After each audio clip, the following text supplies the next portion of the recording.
Commissioner Sargodha division Shaukat Ali نے شہر میں لگے ہینڈ پمپس ختم کر کے ان کی جگہ جدید فلٹریشن پلانٹ نصب کرنے کی ہدایت کی۔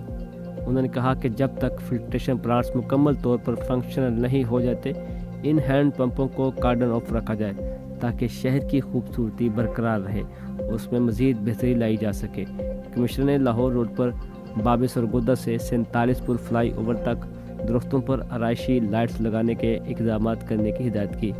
اسی طرح انہوں نے پی ایچ اے کو شہر کی دیگر اہم اور مصروف شاہراہوں جن میں کچہری روڈ، جیل روڈ سمیت دیگر سڑکیں شامل ہیں وہاں ڈیجیٹل اشتہاری بورڈ نصب کرنے کے احکامات جاری کیے۔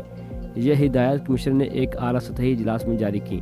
اجلاس میں deputy commissioner Sargodha captain Muhammad Waseem, M D horticulture authority Muhammad Arshad, M D واسا Abubakar Umar, director development Bilal Hassan, C O M C Majid bin Ahmad, deputy director technical Rana Shahid Imran, XEN FESCO Mazhar Malik سمیت دیگر متعلقہ افسران نے شرکت کی۔